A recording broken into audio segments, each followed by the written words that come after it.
Arnold Schwarzenegger's mother died from the exact same heart condition he has spent the last 25 years fighting. So did her mother before her. Arnold has it too. He was born with it. Arnold Schwarzenegger Emergency open heart surgery. A very complicated procedure on a very important organ. As for Schwarzenegger, he's likely to spend a week in the ICU. Terminator Arnold Schwarzenegger is recovering from emergency open heart surgery. After having had several heart surgeries and then having had surgeries on my shoulders and knees and all of those kind of things. Last 25 years I had open heart surgery, 3 times and all that kind of stuff. That condition has put him on an operating table 3 separate times across 25 years. The first surgery in 1997 was not a simple fix, and what surgeons actually did to his heart that day sounds too strange to be real. We are going to get into exactly what happened, but not yet. In 2024, after 2 decades of surgical history started interfering with his heart's natural rhythm, doctors implanted a permanent pacemaker. And yet right now, his cholesterol is the lowest it has ever been in his life. His energy is extraordinary for a man his age.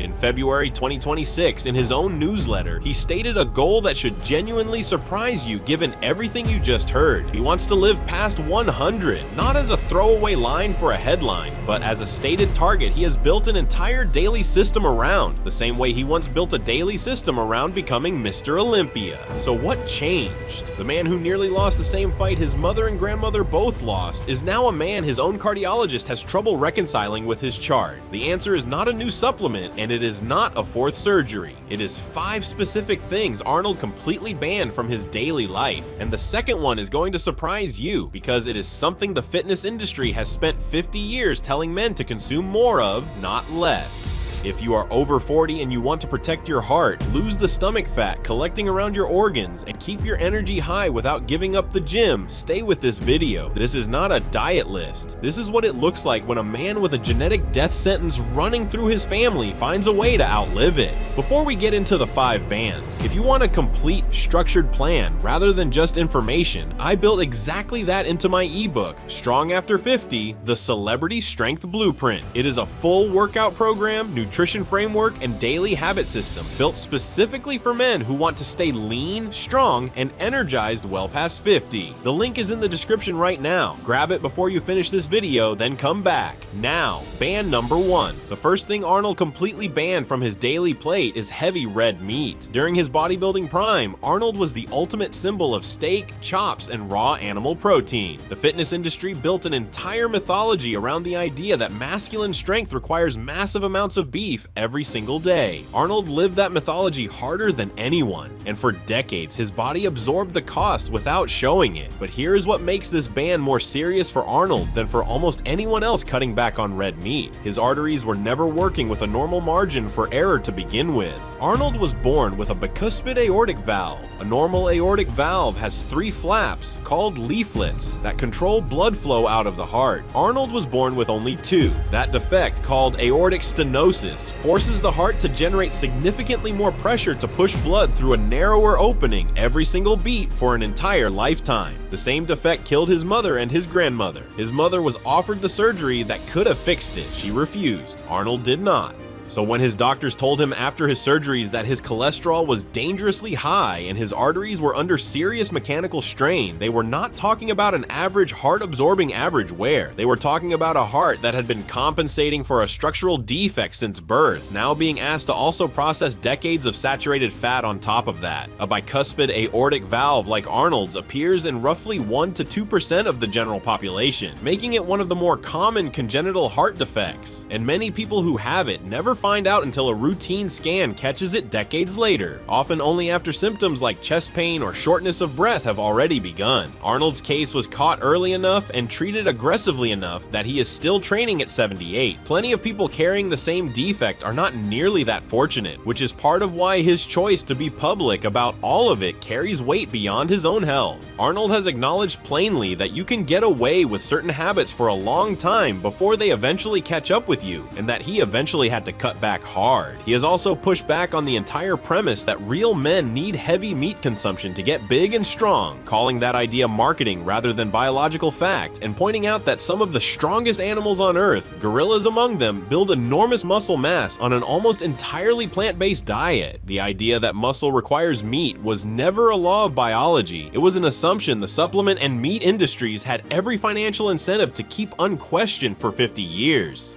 Today, Arnold has cut his meat consumption by roughly 70 to 80%. Instead of heavy steaks after workouts, he fuels his muscles with lentils, black beans, and plant-based proteins. Here is the biological reason this shift matters so much for a heart already starting from a disadvantage. Lentils and beans deliver essentially the same essential amino acids your muscles need to repair and grow, but they arrive with zero saturated fat and a substantial dose of soluble fiber. That fiber acts like a biological broom inside your bloodstream, binding to cholesterol-rich bile acids in your digestive tract and sweeping them out of your body before they can ever attach to an arterial wall. Bile acids are produced by the liver using cholesterol as the raw material, specifically to help digest dietary fat, and under normal conditions your body reabsorbs most of those bile acids further down the digestive tract and recycles them. Soluble fiber interrupts that recycling loop by binding to the bile acids before reabsorption can happen, forcing them out through waste instead, which means the liver has to pull more cholesterol out of the bloodstream to manufacture the replacement supply, lowering circulating cholesterol as a direct side effect of a process most people have never heard of. When Arnold made this shift, the results were immediate and dramatic. His LDL cholesterol dropped to 109, by his own account, the lowest reading of his entire life. To put that number in context, cardiologists generally consider anything under 100 optimal for a healthy adult, and Arnold landed within 10 points of that target despite a genetic head start working against him from birth. For a man whose heart was already mechanically compromised and whose own mother died from a related cardiovascular failure, that number is not a minor wellness win. It is the single most protective number on his entire medical chart, and it is the kind of number his doctors had no reason to expect from a man with his surgical history and family pattern.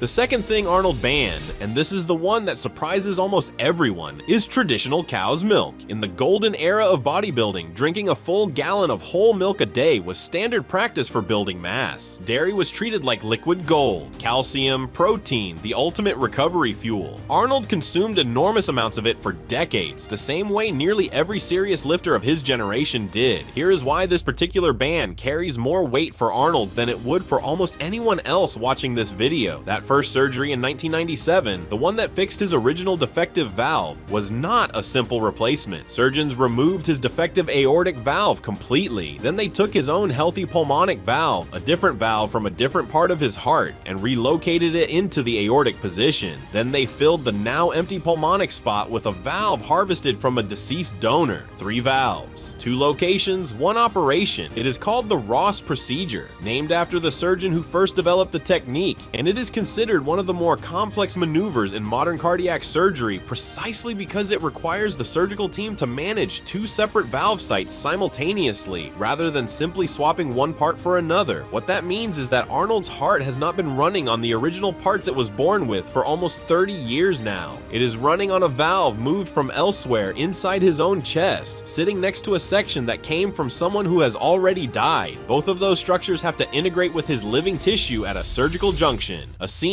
where his body's own cells and the relocated or donated material meet and have to function as one continuous piece for the rest of his life. Chronic inflammation that would simply produce stiff joints and slow recovery in a normal heart is a direct threat to the graft tissue and valve junctions in a heart built like his. Cow's milk, consumed at high volume, is a meaningful driver of systemic inflammation in many adults. And inflammation irritates the endothelium, the single layer of cells lining every blood vessel in the body, making plaque accumulation easier at exactly the junctions where his relocated valve and his donor valve meet his original tissue. A healthy endothelium normally regulates blood flow and resists plaque buildup almost automatically. A chronically inflamed one loses that regulation and loses it fastest at surgical seams, scar tissue, and graft borders, precisely the geography of Arnold's heart. For Arnold specifically, that is not a wellness inconvenience. It is a structural risk sitting directly on top of a surgical seam.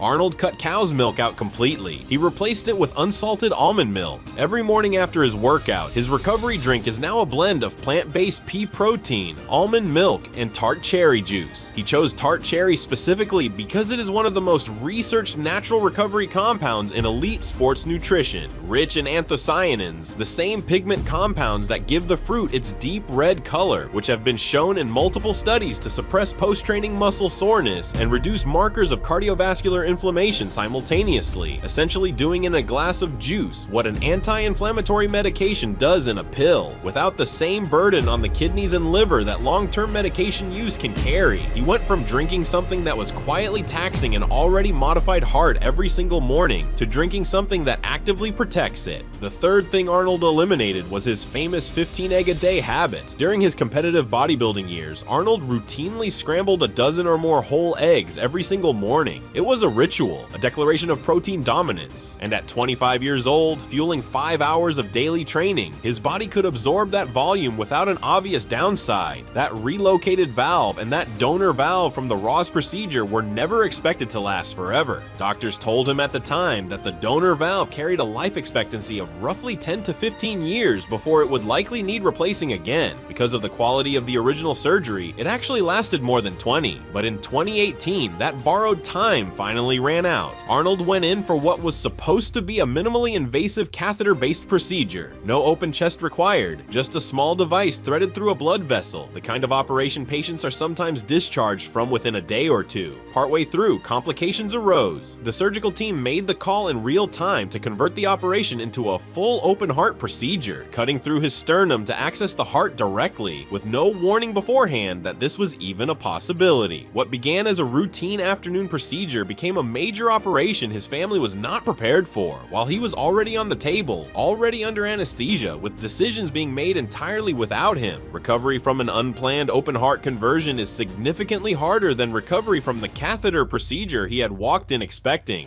Weeks of restricted movement instead of days, a longer hospital stay, and a sternum that now had to heal a second time, having already been opened once back in 1997. When he woke up afterward, his first words to his medical team were, in classic Arnold fashion, that he was back. This is exactly why a habit like 15 eggs a day, harmless for most healthy adults, carries entirely different stakes for a heart that has already required one unplanned emergency intervention. At 78, with that history behind him, consuming eggs in industrial quantities is a completely different biological calculation than it was at 25. Arnold did not ban eggs entirely. Modern research is clear that 2 to 4 eggs a day is healthy for most adults and actually supports natural testosterone production. What he eliminated was the volume, the dozen-plus eggs that had become an unquestioned daily ritual decades earlier. He replaced the mountain of eggs with a simple, clean bowl of whole grain oatmeal every morning. Oatmeal is a slow-digesting complex carbohydrate. It does not spike insulin sharply, it does not crash your energy an hour later, and it does not load your system with the kind of saturated fat that strains a heart before 9 in the morning, exactly when blood pressure and cortisol are already naturally elevated from your circadian rhythm. Whole oats also contain a specific type of soluble fiber called beta-glucan, which forms a gel-like substance in your digestive tract that physically binds to cholesterol-rich bile acids and removes them from your body before they can enter your bloodstream. The same fiber mechanism behind the lentil and bean swap from Ban 1, now reinforcing the same protection a second time every single morning. The 2 to 4 eggs he kept in rotation still provide the cholesterol and vitamin D his body uses to support natural testosterone production, so the swap was never about losing that benefit, only about removing the volume his heart no longer had the margin to absorb. His cholesterol kept dropping, his morning energy became noticeably more stable than it had been in years. Quick reminder before the final two, the link to the full plan is in the description if you want the complete system. Now, ban number 4. The fourth rule Arnold locked into his life after his operations was a complete ban on heavy dinners.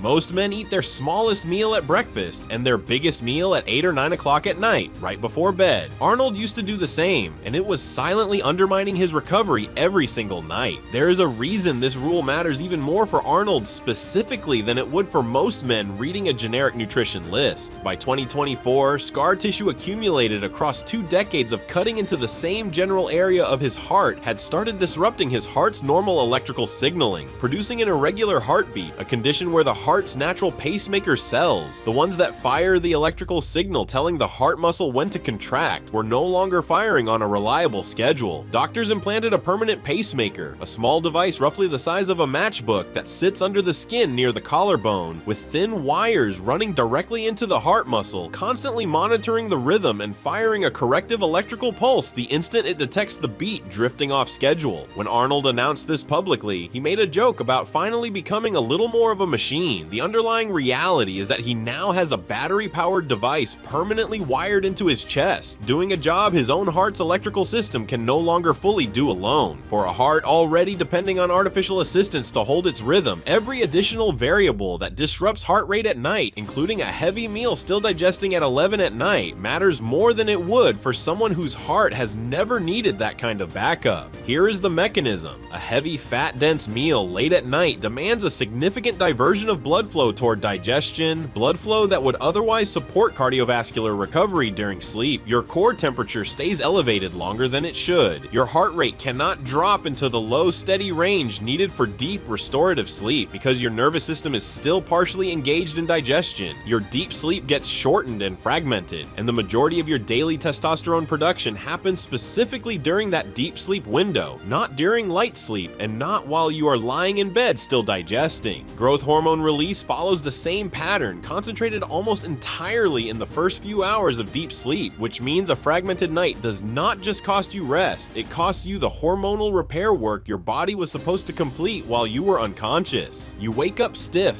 foggy, and heavy even after 8 hours in bed because the quality of those hours was compromised before you ever fell asleep.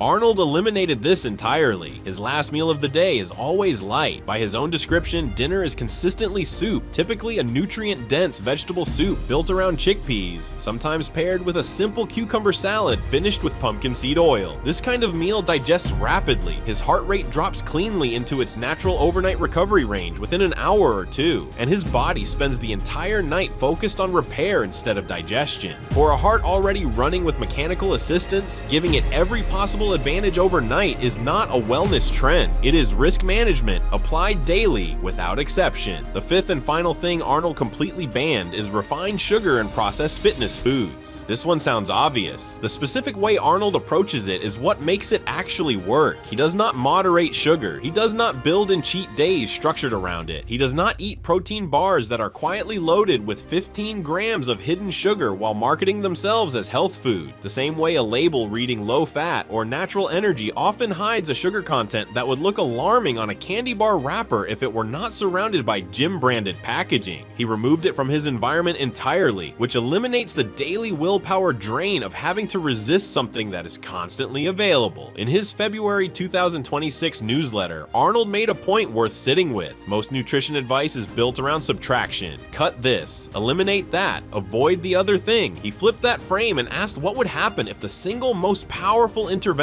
was simply adding more of one thing, fiber, the dietary variable most consistently linked across large population studies to longer life, lower cardiovascular risk, and more stable blood sugar.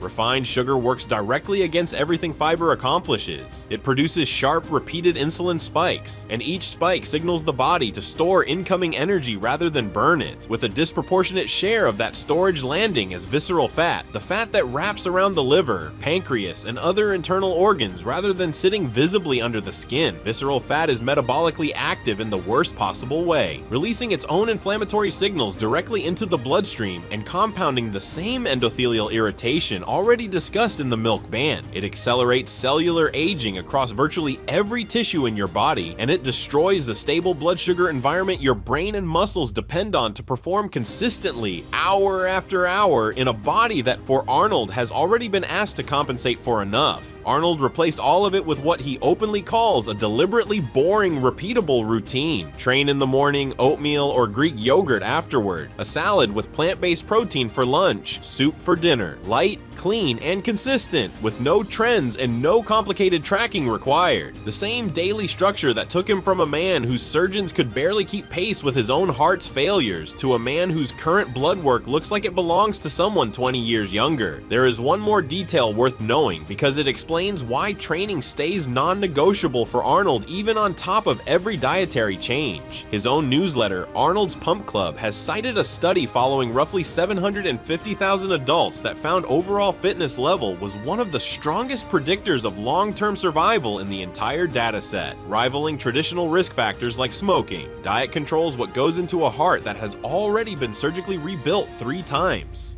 Fitness level determines how efficiently that heart, valves, donor tissue, and pacemaker included actually performs under real demand. Arnold treats both as equally non-negotiable, which is why the gym sessions never stopped, even through 3 operations and a permanent implanted device. That same newsletter has pointed out something that explains why his boring, repetitive routine is the strategy and not a compromise. Roughly 80% of people who lose weight through dieting alone regain it within a year. Only around 20% of people who build a genuine exercise habit abandon it over the same period. Restriction-based eating depends on willpower, and willpower is a resource that runs out. A habit, once it stops requiring a decision every single day, survives long after motivation would have quit. Arnold removing sugar entirely instead of moderating it and repeating the same 5 meals instead of varying them is not the absence of an interesting diet. It is the deliberate removal of every daily decision point where willpower could fail him. At 78 years old, with a pacemaker permanently wired into his chest, a relocated valve and a donor valve both still doing their job inside him, 3 heart surgeries behind him, and a stated goal of living past 100 still ahead of him, Arnold Schwarzenegger has already demonstrated that this approach produces measurable results, not just a feeling of doing better. He did not get here by being the strongest man in any room. He got here by watching the exact disease that killed his mother and his grandmother, recognizing he carried the same defect they did, and deciding that medical innovation combined with relentless daily discipline was going to write a different ending for him than it wrote for them.